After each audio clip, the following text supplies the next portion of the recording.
दोस्तों, जनरेशन कोई भी हो, वो हमारी जनरेशन हो, हमारे पहले की जनरेशन हो या अभी जेनजी हो, जब वो प्यार मोहब्बत में पड़ता है उसको एक्सप्रेस करने के लिए शब्दों की ज़रूरत होती है। और शब्द वो होना चाहिए जो सीधे दिल तक पहुंचते हैं। और ऐसे ही शब्दों के जादूगर है हमारे समीर दादा, जिनको हम प्यार से दादा बोलते हैं, हमारे बड़े भाई, ये बड़ा प्रेम है। बहुत बहुत स्वागत है दादा।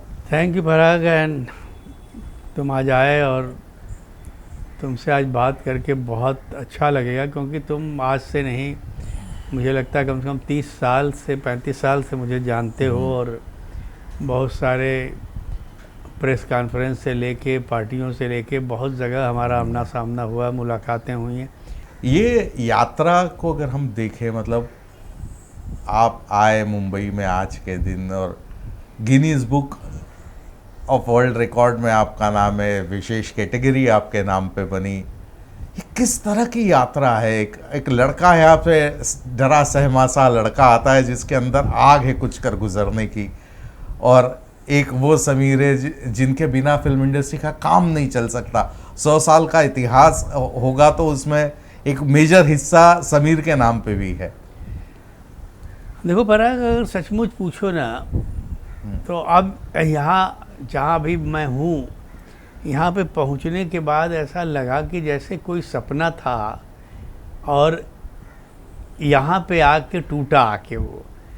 अब उस सपने में क्या क्या हो गया, क्या क्या अचीवमेंट हो गई, क्या क्या मिल गया, क्या क्या खोया, क्या क्या पाया, कुछ तो याद है, कुछ याद भी नहीं है। मगर मैंने कभी इन चीज़ों को बहुत गहराई से या गौर से न तो इनको सोचा, न तो ये जानने की कोशिश की कि ये जो कुछ मुझे मिला कैसे मिला। शास्त्रीय संगीत के जो विद्वान लोग हैं उनमें लगातार ये बहस चलती रहती कि ओंकार या शब्द अब वो बिल्कुल वैसे ही होते जा रहे कि एक आपके दौर तक जब आप लोग लिख रहे थे, और पुराने जितने साहिर से लेके सारे पुराने उस्ताद रहे, हम लोगों की जनरेशन या आज की भी जनरेशन उस गाने से याद करती है, शब्दों से याद करती है जी। अब हमको ट्यून से याद करना पड़ रहा है। ऐसे रेयरली इक्का दुक्का गाना साल में 1-2 आ जाता है जिसके शब्द ठीक होते हैं, आपको लगता है यार सही लिख गया है यार ये बंदा। क्या हो रहा है बेटा, शोर इतना बढ़ गया है, जनसंख्या इतनी बढ़ गई है, उन कोलाहल में, उस शोर में कहीं शब्द गुम हो गए। क्योंकि ये पीढ़ी जो है, इसको बीट चाहिए, इसको साउंड चाहिए, इसको ठहराव नहीं चाहिए। इनमें एक व्यग्रता है, इनमें एक अजीब सी बेचैनी है। ये इनको एक आप ग्रूव दे दो, आप शब्द कुछ भी पीछे डाल दो, क्योंकि शब्दों की महत्ता को, शब्दों की गहराई को इन्होंने समझना ही बंद कर दिया। उसका कारण ये है कि इनका कोई रिलेशन इमोशन पे बेस नहीं है। हमारे सारे रिश्ते इमोशन पे बेस थे, चाहे पिता पुत्र का रिलेशन रहा हो, पति पत्नी का रिलेशन रहा हो, या बेटे बाप का रिलेशन रहा हो, सब में अगर इमोशन नहीं है तो रिश्ता कभी चलता नहीं। मगर आज की पीढ़ी जो है वो इसको बोलती है कि ये मेलोड्रामा है, ये सब फॉल्स इमोशंस हैं आप लोगों के। उनको प्रैक्टिकलिटी में बिलीव है। तो उसमें हो क्या रहा है कि शब्दों को तो इम्पॉर्टेंस वही देगा जो पहले उन शब्दों को सुनेगा, उनको जिएगा, समझेगा, और वो शब्द उसके किसी भी इमोशंस को कहीं टच करेंगे। अब जब आप में इमोशन ही नहीं है तो उन शब्दों से आपकी आइडेंटिफिकेशन होगी नहीं। तो इन्होंने शब्दों को मारना ख़त्म कर दिया, केवल beat beat beat beat beat beat, और उसमें क्या हुआ, शब्द कहीं गुमशुदा हो गए। अब जो अच्छे सुनने वाले हैं, जैसे तुमने कहा कि कभी कभी कोई गाना सुनाई दे जाता है तो उनको लगता है कि जैसे प्यासे को 2 बूंद पानी कहीं मिल गया।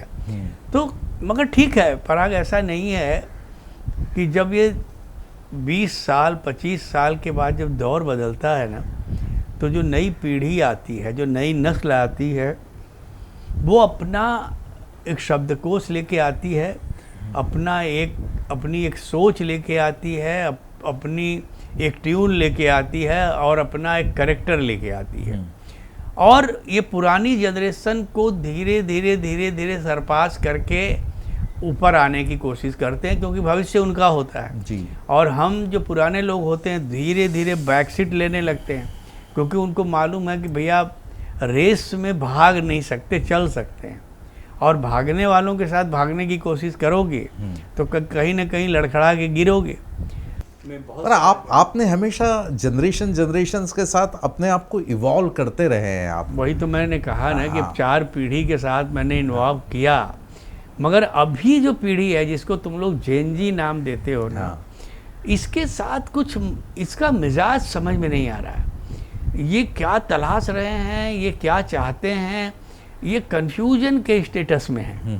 मेरा वही था कि मैं आज की जनरेशन अगर गाने 90s तक के गा रही है, इवन उसके पहले के भी गा रही है, तो क्या हम लोग एज ए इंडस्ट्री चूक रहे हैं कि हम उनको वो देना चाहते हैं हम जो हम समझ रहे हैं। करेक्ट, लेकिन उनको चाहिए वो। वही गलती है ना, जो तुमने कहा ना कि हमने अपने को इतने साल कोप अप किया।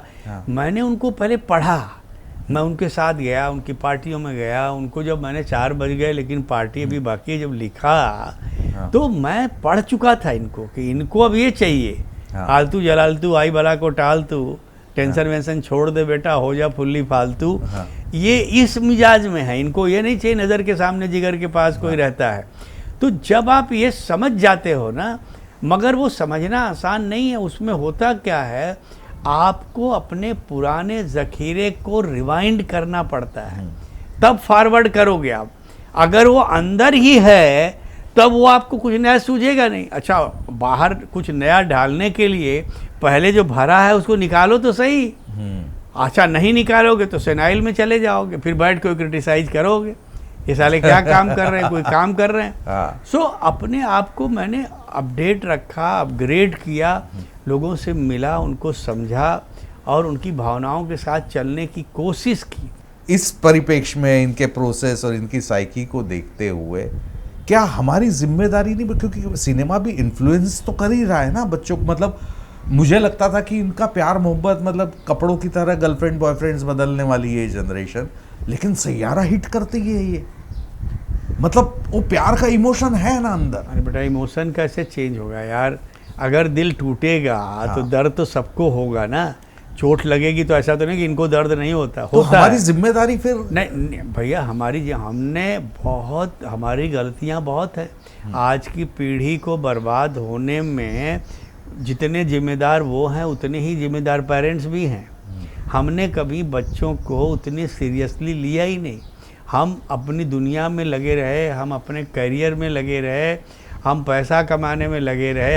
हमारे माता पिता में वो भूख पैसा कमाने की थी ही नहीं। उनका पैसा, उनकी कमाई उनका बेटा होता था, उनका परिवार होता था कि 2 पैसा कम कमाओ मगर बच्चों को, क्योंकि ये हमारा फिक्स डिपॉजिट है, ये हमारा फ्यूचर है। हम भूल गए उस चीज़ को और हम बच्चों को मॉडर्न बनाने के चक्कर में और पाश्चात्य संस्कृति की तरफ ढकेलने में लग गए। तो वो लग गए, जब लग गए और हम जब पहुँचे, जब ज़रूरत महसूस हुई तब लगा गए, तो हाथ से निकल गए तो निकल गए।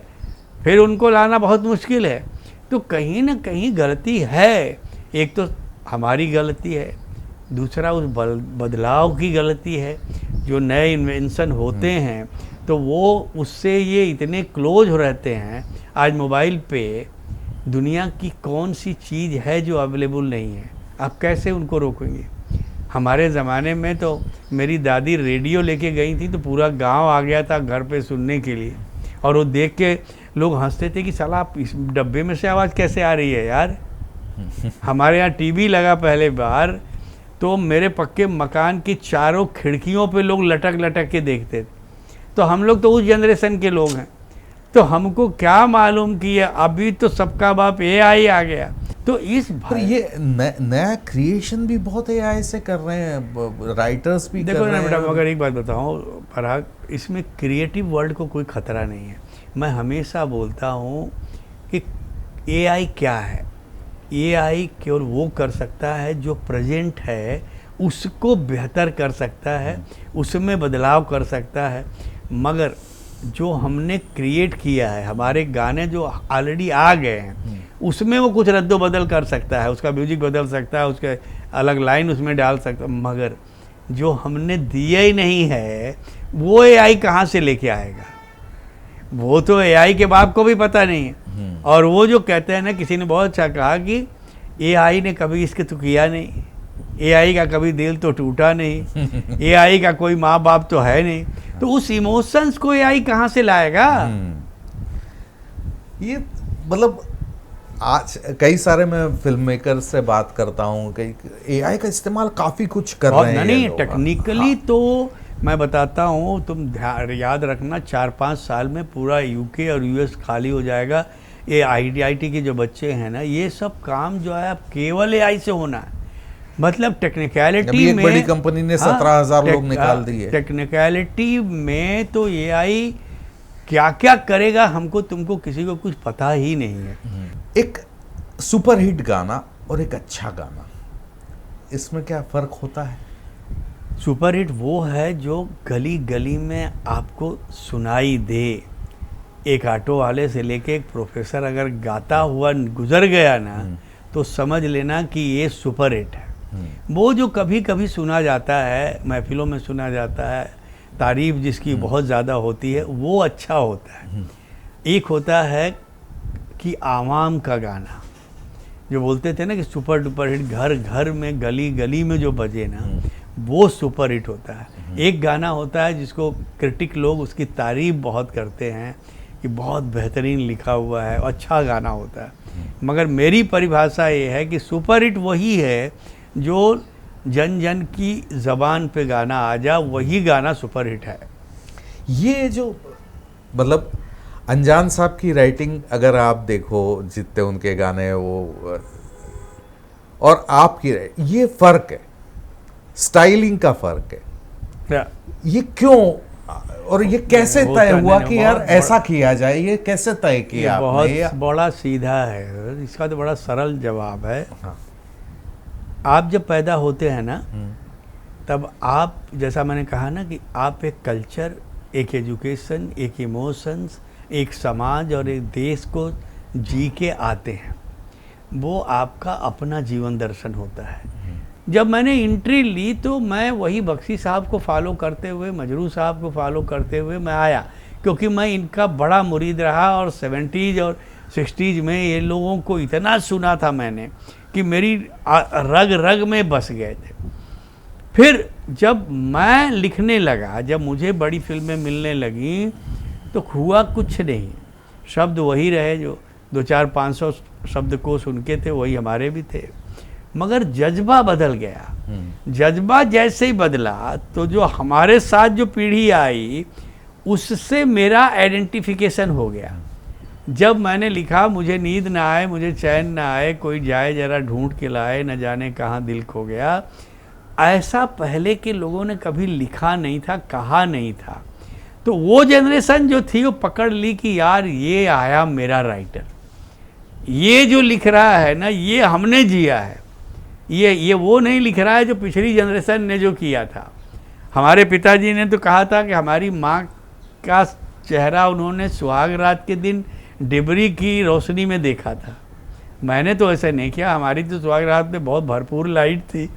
तो कहने का मतलब, इस बदलाव का जो असर हुआ ना, वो हम जब अपने शब्दों से उस इमोशन को लेके आने लगे, तब उनको लगने लगा कि यार ये हमारी पीढ़ी का राइटर आया। बख्शी साहब की एक अलग स्टाइल थी, मजरू साहब की अलग स्टाइल थी।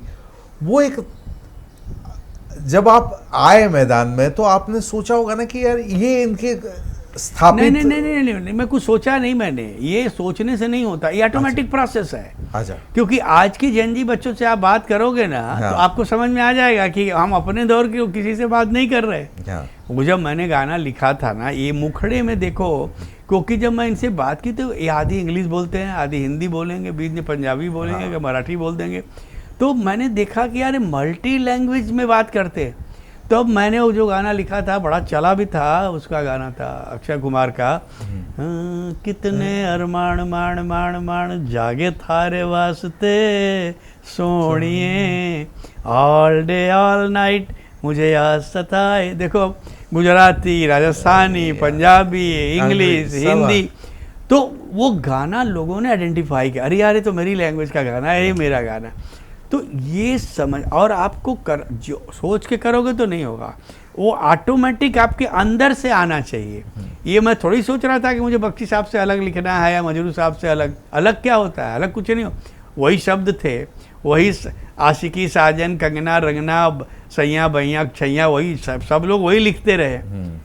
मगर बोलते हैं ना, मैं एक बात हमेशा हर मंच पे और हर इंटरव्यू में बोलता हूँ, आने वाली पीढ़ी को समझाने के लिए, पराग की बात लफ्ज़ों की नहीं होती, बात जज्बों की होती है। क्या बात है। उन लफ्ज़ों के पीछे आपका जीवन दर्शन, आपका थॉट क्या है, आपने क्या जिया है, वो सुनाई दे रहा है। वो लफ्ज़ वो नहीं सुनते, लफ्ज़ तो वही हैं। हम तुम्हें चाहते हैं ऐसे, मरने वाला कोई ज़िंदगी चाहता, इसमें कौन सा लफ्ज़ है?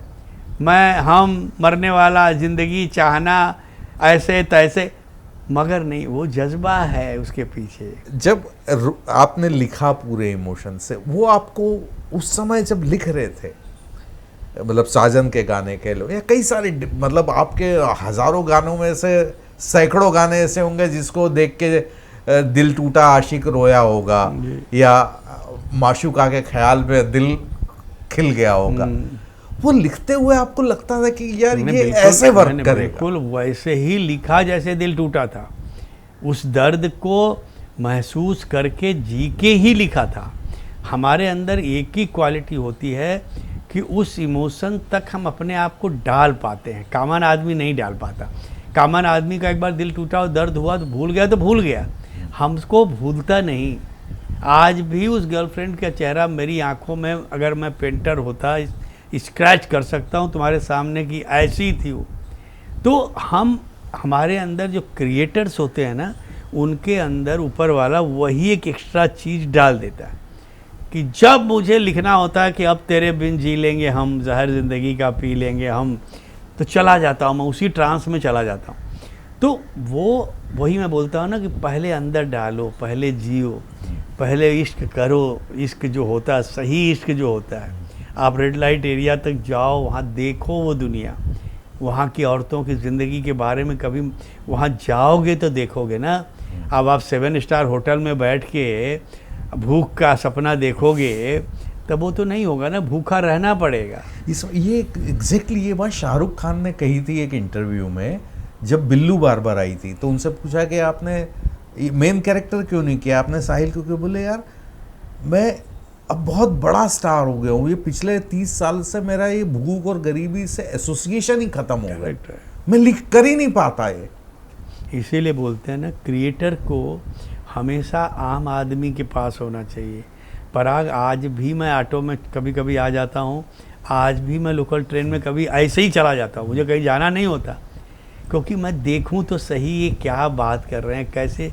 जब वो जिंदगियाँ दिखती हैं ना, तो अब वहाँ रूह कांपती है कि अरे बाप रे बाप, ये तो देखा है यार, ये तो जिया हुआ जीवन है। तब आप जब वो लिखते हो ना, तब जाके लोगों को वो आइडेंटिफिकेशन होता है कि हाँ यार, ये मेरे दर्द की बात कह रहा। किसी बहुत बड़े अंडरवर्ल्ड का मुझे फ़ोन आया भोर में 4 बजे, और ये रो रहा है, दारू पी रहा, रो रहा है, बोला कि सर आपने तो 2 लाइन में पूरी मेरी ज़िंदगी लिख दी, और कहानी जो थी उसमें अंडरवर्ल्ड की ही थी। और जब मैंने उनकी जीवन पे वो गाना लिखा था, एक ही बार, अब बोला कि सर पूरी रात से गाना सुन रहा हूँ, और मैं आपको जब बोलूँगा तो आपको लगेगा सचमुच आपने मेरे जीवन के लिए लिखा है। वो लाइन थी कि ज़िंदगी की तलाश में हम मौत के कितने पास आ गए, जब ये सोचा तो घबरा गए, हम कहाँ थे कहाँ आ गए। तो यही अंडरवर्ल्ड का जीवन है। तब वो मालवनी की वो गलियाँ और वो चाल और वो डब्बा लेके संडास में 1.5 घंटे की लाइन में खड़े रहना, बस की लाइन में खड़े रहना, ट्रेन में घुसने की जंग करना, ये सब जब देख लिया, कई रातें जब खाना नहीं मिला, तब समझ में आया जीवन की, अरे रे रे रे रे रे रे रे रे बाप रे। और तब जब वो कलम हाथ में आई और कलम को बोला गया कि लिख जो जिया है, तब लोग समझने लगे कि अरे यार ये तो ये जिया है। ये तो जिया हुआ राइटर आया भाई। तो ये समझना बहुत ज़रूरी है। पराग, बात बड़ी सीधी सी है, और अगर वो आप में नहीं है तो वो बनने की कोशिश मत करो, क्योंकि वो बनने से, पढ़ने से वो नहीं होता। ये चीज़ें आप में खुद होती हैं, गॉड गिफ्टेड होती हैं। अगर आप में को गॉड ने बनाया है उसके लिए, तभी वो आप कर पाओगे, नहीं तो नहीं होगा। बनारस की बात हुई तो मैं आपके 2 गाने पे बात करना चाहूँगा कि आप तो वो करते भी। एक आपका गोविंदा, तो मतलब यूपी वाला ठुमका लगा दो। जी। ये गाना कहाँ से आया, कैसे बना? हाँ पराग, बचपन से मैं बिस्मिल्लाह खान को सुनता, पूरी दुनिया सुनती रही है, बहुत हमारे भारत रत्न से नवाजे हुए हमारे ही शहर के बिस्मिल्लाह खान साहब। हमारे यहाँ गांव की लड़कियां भी गाती थी। सावन में एक गीत गाया जाता कजरी। हाँ। तो कजरी की जो धुन थी, बिस्मिल्लाह खान साहब जब बजाते थे ना, शहनाई जब शुरू करते तो वो धुन बजाते थे अपनी शहनाई पे, और वो धुन जो थी वो मेरी रूह में ऐसी बसी थी कि मुझे लगा कि यार कभी अगर ये ट्यून मैं किसी गाने में ढाल दूँ तो उसमें सारा यूपी का रंग आ जाएगा। तब जब ये गाना मिला और ऊपर से चिची भैया गोविंदा मिल गए, डेविड धवन, तब वो ट्यून वो जो थी ना वो ऐसी हो बजाते थे,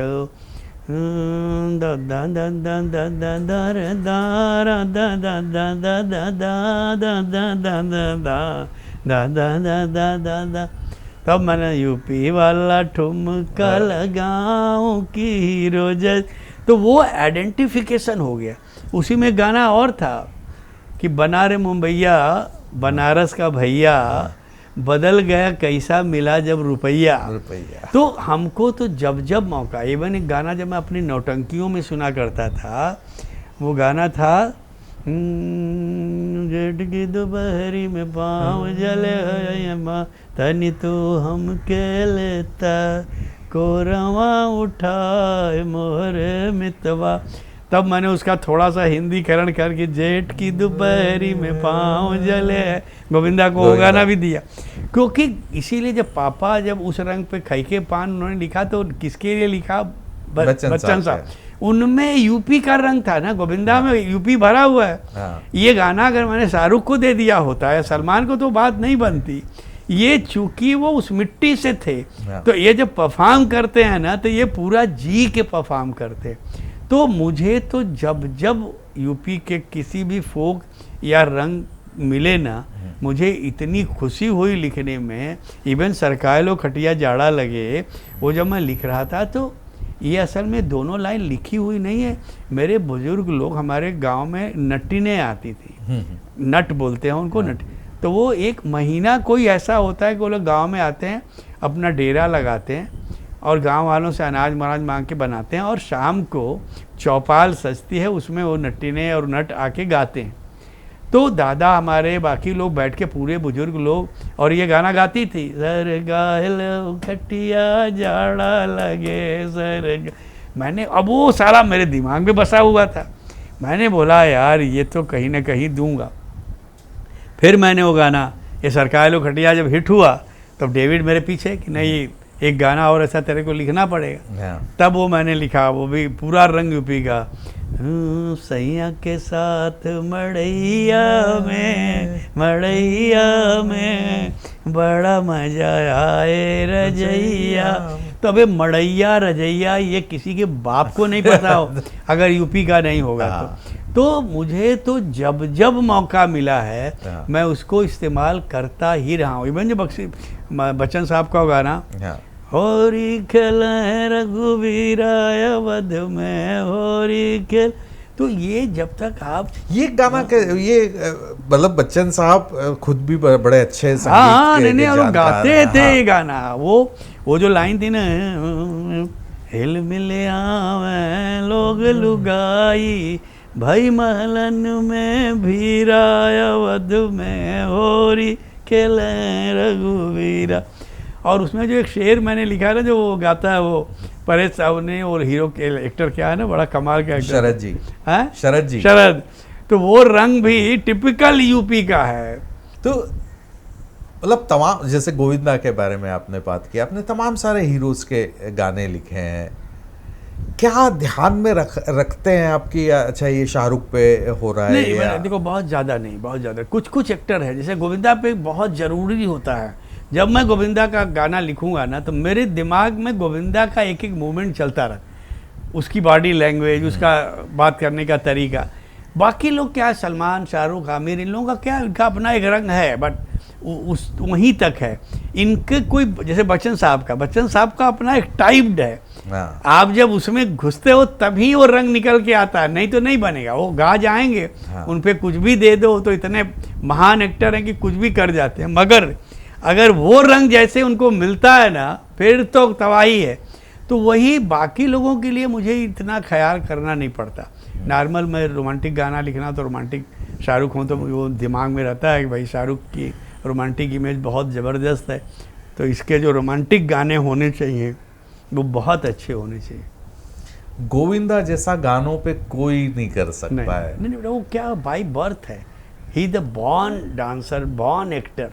मतलब ये बहुत दुखद है, बहुत। अब तो इतना दुख होता है, इतना बड़ा एक्टर क्या होता है, इसी को बोलते हैं वक्त का तकाजा। न तो उसकी गलती है न किसी की गलती है, वक्त का खेल है सब। आज भी वो आदमी काम करे तो उसके सामने किसी को खड़े होने की ताकत नहीं है, मगर नहीं, अब ठीक है, उसमें किसी का दोष भी नहीं है, कोई कुछ कर भी नहीं सकता, बट दुख होता है। और हम लोगों ने तो मतलब literally we are like a family to him, because उसकी मदर से लेके उसका मामा, आनंद मामा, और हर शाम या तो मामा के साथ कटे या गोविंदा के घर पे कटे। तो पहली पिक्चर उसकी शुरू करवाने वाले मैं और आनंद मिलिंद, उसको इतने करीब से जिया हम लोगों ने, समझा है, ऐसा लगता था घर का कोई बच्चा है। तो ऐसे लोगों के साथ जब ये सब होता है तो कहीं दुख भी होता है। मैं तो मिला भी, एक दो बार समझाया भी, बट मुझे बात करके लगा कि नहीं, इसका वक्त गड़बड़ चल रहा है, कसूर गोविंदा। अद्भुत है वो, अद्भुत एक्टर बेटा। अरे बच्चन साहब ने बोला कि यार ये भैया भैया बोल के गुज गया, ये तो कमाल है एक्टर, इसको साले को संभालना बहुत मुश्किल है भाई। क्योंकि क्या वो नेचुरल एक्टर है, वो कब क्या कर जाएगा, वो कोई काम सोच के नहीं करता, उसकी बॉडी में है, उसके अंदर है वो। जब वो नाचता है तो कोई ऐसा नहीं कि बड़ा भारी डांसर है, मगर वो आनंद है उसके अंदर, गाने आनंद वाला डांस है वो है। दादा आपने तमाम सारे म्यूजिक डायरेक्टर्स के साथ काम किया, लेकिन नदीम श्रवण जी, मैं सिर्फ इन लोगों के एक्टिंग अपना प्रोसेस समझना चाह रहा था कि आप लोग कैसे गाने बना, नदीम श्रवण और आप देखो बैठे हुए। नदीम क्या होता है, नदीम की एक आदत थी। नदीम एक तो मेलोडी का मारा आदमी था, वो जिस कदर से मेलोडी समझता था ना, और शायरी की समझ बहुत थी। वो समझता था कि इस वर्ड्स का, इस गाने का मतलब क्या है, तो उसको जी के वो आदमी बनाता था, और वो उसी में था। ऐसा होता नहीं कि आपको, जैसे आजकल हमारा आदमी आएगा सर वो 90s चाहिए, अरे बेवकूफ़, पहले नदीम श्रवण को लेके आओ, 90s चाहिए तो सर शाहरुख चाहिए, अरे भाई शाहरुख चाहिए तो शाहरुख को लेके आओ ना। अब तुम किसी अरे गहरे नथु खैरे से बोलोगे कि शाहरुख को इसमें लेके, कहाँ से लेके आएंगे। अब ये बिल्डिंग को बोलो इसको ताजमहल बना, अरे भाई ये बिल्डिंग है, इसको ताजमहल कैसे बना देंगे यार। तो वो नदीम में ही था बेटा, और नदीम में जो मेलोडी थी वो अनफॉरगेटेबल मेलोडी थी। वो शायरी को समझ के मेलोडी को हमेशा, चाहे उनका कुछ डांसिंग ट्रैक रहा हो या रोमांटिक गाना रहा हो, वो आदमी एक चीज़ को कभी नहीं छोड़ता था, शायरी और मेलोडी।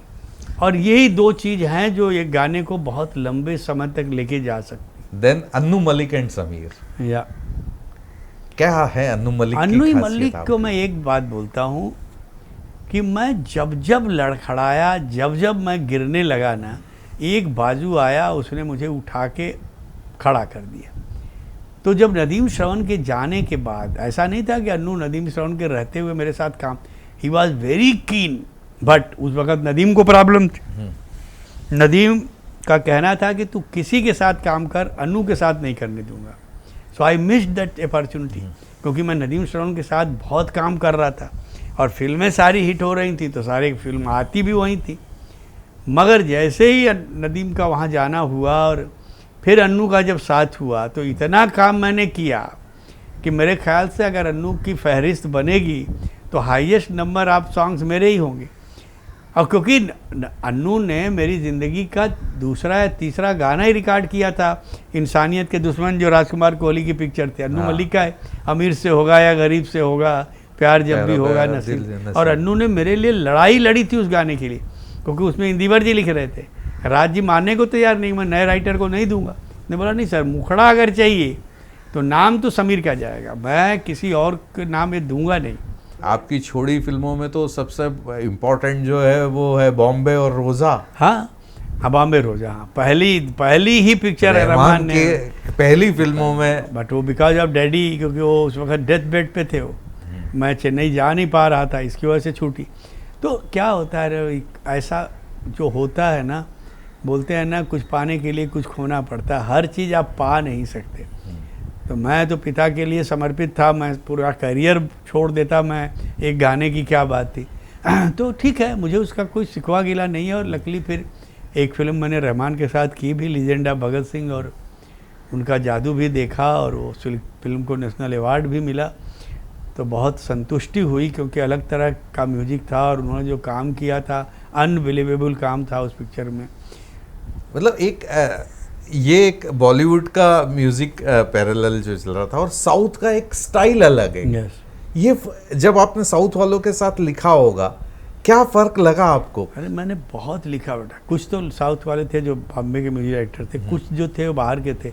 जैसे इलैयाराजा के साथ मैंने काम किया, चीनी कम, अमिताभ बच्चन, तब्बू। फिर मैंने ए.आर. रहमान के साथ लीजेंड ऑफ भगत सिंह की। उसके अलावा मैंने माइंड ब्लोइंग फिल्म की, इतनी उस दौर की सबसे बड़ी म्यूजिकल हिट थी, रहना तेरे दिल में। ज़रा ज़रा महकता है, और वो सच कह रहा है, जो हरीश जयराज, उसके साथ काम किया।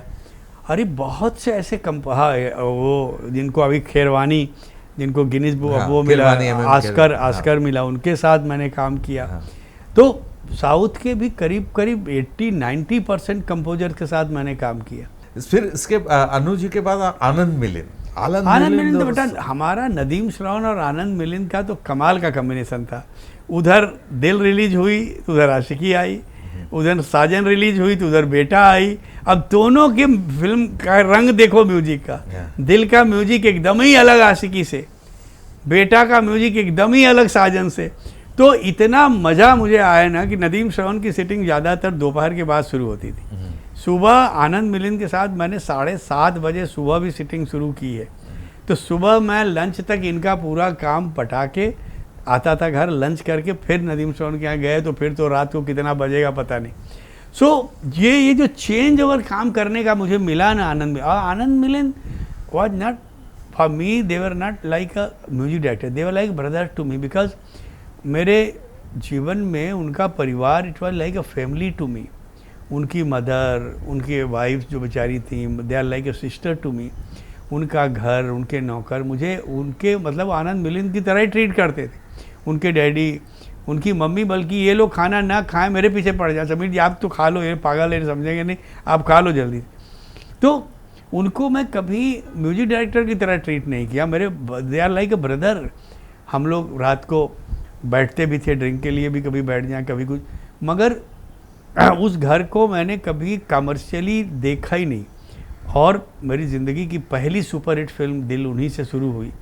कैरियर की शुरुआत उनसे हुई मेरी। ट्यून बनाना मैंने उनके साथ शुरू किया, उनके साथ स्टॉक के गाने बनाने शुरू किए। सो ये दो लोग आज भी सबसे हाईएस्ट 1000 गाने आनंद मिलिंद ने मेरे रिकॉर्ड किए हैं। हाईएस्ट नंबर ऑफ सॉन्ग जिस म्यूजिक डायरेक्टर के साथ हुए हैं वो है आनंद मिलिंद। दादा आपने इतने सारे गाने लिख दिए, कहीं ऐसा मतलब ईश्वर की कृपा है कि शब्दों की कमी कैसे? क्योंकि आदमी तो या तो रिपीट होता है या कहीं चूक जाता है, फिर उधारी पे चलता है। पराग, शब्दों की कमी नहीं होती, ख्यालों की कमी हो जाती है। शब्द तो क्या होता है ना, उन्हीं को कल उसका अंदाजे बयां बदल देना है। उसी कहीं दास्तां हो गया, कहीं कहानी हो गई, कहीं किस्सा हो गया, इतना ही होता है। दिल को आप दिल, हार्ट लिख सकते हैं, हृदय लिख सकते हैं, और दिल को लोहा तो नहीं लिखोगे। तो मगर वो वही शब्द नए लगने लगते हैं जब उनमें ख्याल नए जुड़ जाते हैं। तो हमने ख्यालों को हमेशा नया करने की कोशिश की, इसलिए लफ्ज़ों को तो मैंने ढूंढा नहीं, क्योंकि मेरे पास बहुत लफ्ज़ है, तो लफ्ज़ों की तो कमी नहीं है। अब जैसे मुखड़ा मैंने तुमको सुनाया ना, डोंट बी सीरियस मेरे यार, या CCD का प्यार, तो अब ये प्यार वही है, यार वही है, मगर वो CCD आने से एंड सीरियस आने से वो बदल गया, तो वही लफ्ज़ नए लगने लगे, वो प्यार और यार। तो यही हो, ख्याल बदल जाए ना तो लफ्ज़ अपने आप वही लफ्ज़ नए लगने लगते हैं। तो अनजान साहब, मतलब आपके पिताजी थे, पर अनजान साहब एक वटवृक्ष की तरह है जी। उन्होंने कभी आपकी तारीफ की कि यार क्या अरे बहुत तो अच्छा लिखा है यार ये। सवाल तुमने पूछा है। हाँ, चलो पहले तो मैं पूछता भी नहीं था कि टेडी कैसा लगा, हिम्मत ही नहीं होती थी, बोले तेरे की हिम्मत बेवकूफ़, ऐसा गंदा गाना लिख के पूछ रहा है कैसे। जब लगने लगा कि कुछ ठीक लिख रहा हूँ तब भी हिम्मत नहीं हुई। जब दिल हिट हुई और आशिकी हिट हुई तब मैं गया, मैंने पूछूँ तो सही यार डैडी को, हमने पापा कैसा लग रहा, बेटा अभी बहुत मेहनत करनी पड़ेगी। तो आधा तो मैं वहीं टूट गया कि यार फिल्म फेयर मिल गया, गली गली लोग गा रहे हैं। पूरी ज़िंदगी कभी उन्होंने कभी मुझसे ये कहा ही नहीं कि नहीं बेटा अब कमाल है, अब अच्छा, ना ना। बख्शी साहब ने फ़ोन करके तारीफ़ की कि आज मुझे लगा कि गीतकार पैदा हो गया समीर। अब ये तेरा कौन सा गाना था ये? राजा हिंदुस्तान। अच्छा, राजा हिंदुस्तान। और गेटी गैलेक्सी से देख के निकले, तो पहले तो मोबाइल तो था नहीं, तो जैसे ही वो लैंडलाइन पे बजे उनकी आवाज़ में पहचानता था, किधर है सुन। अरे मैंने पापा जी कहाँ है? अरे सुन साले तेरी पिक्चर देख के निकला हूँ यार, पहले आशीर्वाद दिया था, अनजान ने मिलवाया था, तेरे को आशीर्वाद दिया था, मगर आज दिल से तेरे को आशीर्वाद दे के निकला हूँ। और मैंने अपने बच्चों को बोला है कि निकल गया, आज एक गीतकार पैदा हुआ, ये साला किरदार जीने लगा है। तो मैंने लगा कौन से गाना आपको लगा? बोले तुझे लगेगा कि परदेसी परदेसी या पूछो। ओ नहीं नहीं नहीं नहीं, वो जो लाइन तूने आमिर खान की लिखी ना कि तेरी तिजोरी का सोना नहीं, दिल मेरा दिल है खिलौना नहीं, मैं समझ गया कि अब एक किरदार जीने लगा है, अब इसका हाथ पकड़ना मुश्किल है। मगर डैडी ने, बल्कि डैडी से एक आदमी ने पूछा, अनजान जी आपका बेटा कैसा लिखता है? उन्होंने बोला बहुत ख़राब लिखता है। बोले आप अजीब आदमी हो यार, आप अपने बेटे के बारे में। तो बोले आप बड़े बेवकूफ़ आदमी हैं, मुझसे मेरे बेटे के बारे। अरे भाई कोई बाप अपने बेटे के बारे में बोलेगा कैसा लिखता है? आप बोलो ना कैसा लिखता है। मैं अपने बेटी की तारीफ़ करूं तो मैं बेवकूफ़ लगूंगा? बेटा मेरा कैसा लिखता है उससे लिखवा के आप बताइए। तो डैडी उस लेवल की फ़िलासफ़ी और उस तरह के थे। एक बार ज़रूर उन्होंने कहा था, ये नहीं अच्छा बुरा नहीं,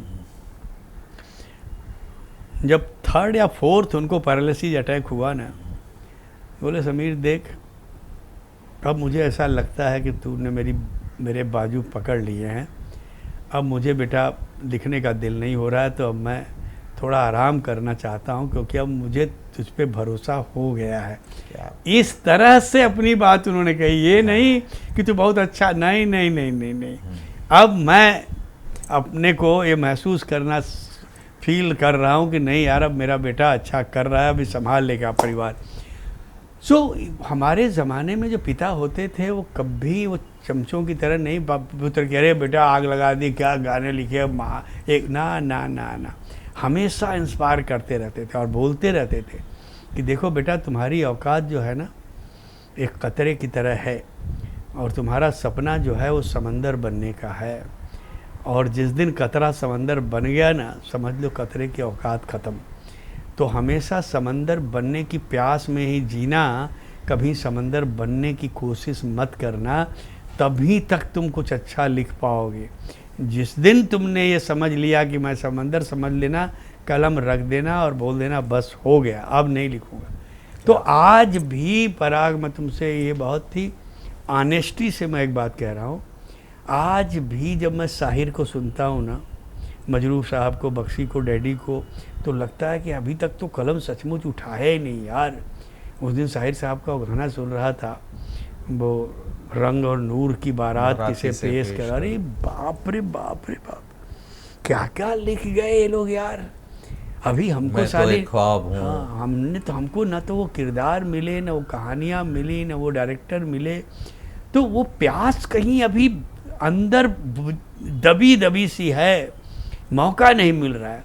कभी कोई अच्छी कहानी और एक बहुत अच्छा सेलेक्टर मिल जाए ना, डायरेक्टर ना, तो मज़ा आ जाए काम करने का। क्योंकि अब जीवन जी चुका हूँ पूरा, और मुझे मेरे अंदर वो बात आई कि मुझे लगा कि नहीं, अब कुछ ऐसा लिखना हो तो उसका अगर लिखूँगा तो उसमें वो वज़न नज़र आएगा।